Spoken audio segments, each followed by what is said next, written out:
My name is Jamin Goecker. I'm a realtor in South Central Alaska, and my mission is to help you to build an intentional and significant legacy for yourself and your families by coaching you in real estate. And today what I'm going to be doing is giving you a market update for the entire state on what's going on as far as the residential market goes.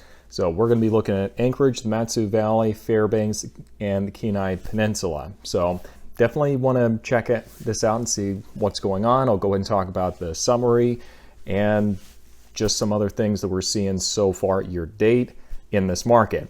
Before we get started though, do make sure you give this video a like. If you haven't done so already, do subscribe. And without further ado, let's go and jump into today's market update, starting with Anchorage. First off, the active inventory that we have at Anchorage is about 475. This time last year, for the previous year previous month that we have up to this point for all the data, is going to be roughly just over 600 at 604. So you definitely see less inventory on the market this time last year. We'll talk more about that in the summary though. Next thing we need to look at is the number of properties that have actually sold in the market during this time period. So we see that this time last year, we're actually seeing for the previous month, we sold about the same or just a little bit above what we sold last year, even though the inventory is lower than what it was before. So number of units sold is actually up in Anchorage. Lastly, the average sold price in Anchorage actually has gone up by roughly 7.5% year to date to about $427,000. So doing pretty good there. We'll talk about why that is in the summaries and do that in just a bit here. Switching gears a little bit, let's go and take a look at what's going on in the MatSu Valley. So looking at the inventory first, what we're seeing is this time last year, inventory was roughly about 420 and approximately the inventory now is 390. So inventory is down. Not as much as Anchorage, but it is down. The next thing we need to look at is the number of units that have sold, and this actually is staying pretty consistent with what we saw from the year before. I think there's only about 16 properties more that we've sold for the month we have the data for, more than we did last year. So it's staying roughly about the same, just a little bit more though, even though the inventory is down. Next thing we need to check out is what's going on in the average sold price. So it has actually gone up by 15% year over date for the year to date. So that's doing pretty good. It's sitting right around 346,000. So that's about what we would expect given the other data. We'll talk more about that in the summary. Let's take a break for a couple minutes before jumping into the rest of the state here.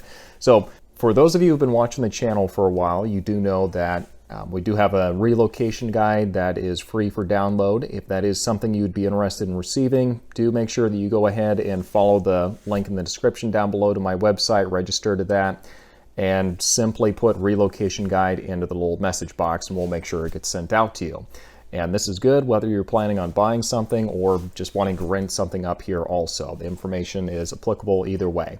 So without further ado, let's go ahead and jump back into what's going on in Fairbanks.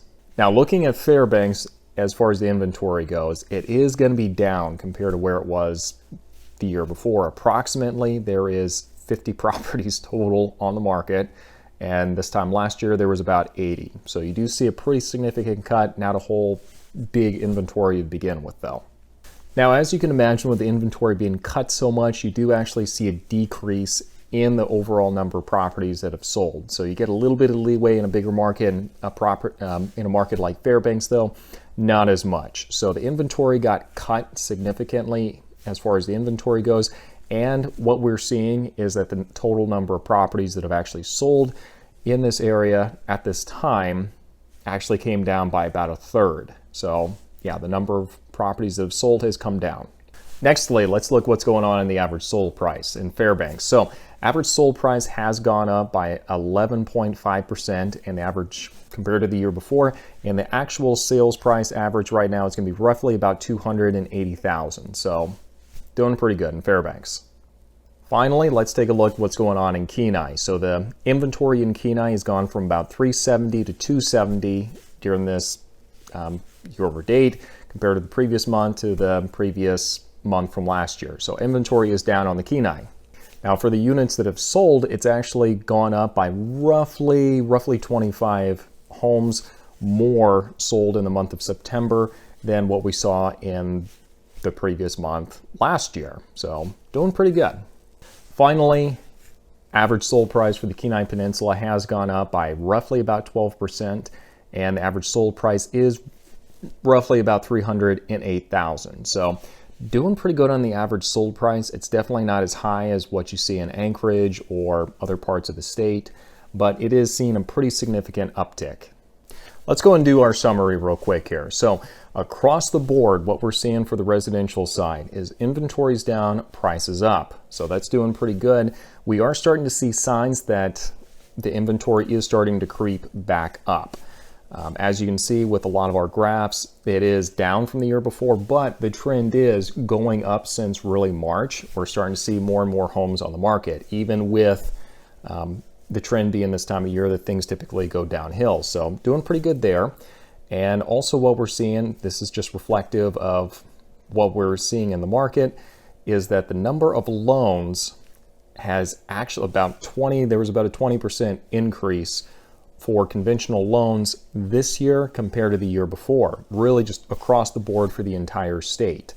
Now, you're going to see an increase of loan types across the board just because you're seeing more properties being bought and sold, but there's a higher increase in conventional loans than there was in the VA or FHA, which only saw about a 12 or 14% increase year to date up to this point. So that really does tell us that it's a more competitive market, because a conventional loan, it is typically going to be the thing that's going to win if it's a multi-offer situation. So for that reason, a lot of people are going to prefer to go with that conventional loan, and that's indicative that it's been a really strong competitive market.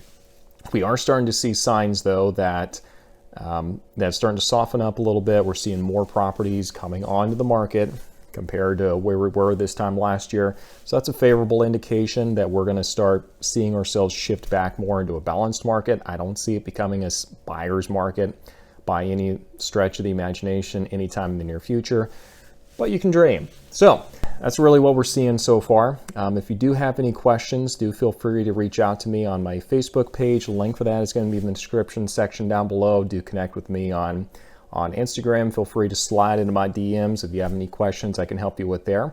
But other than that, thanks for watching, and we'll see you next time.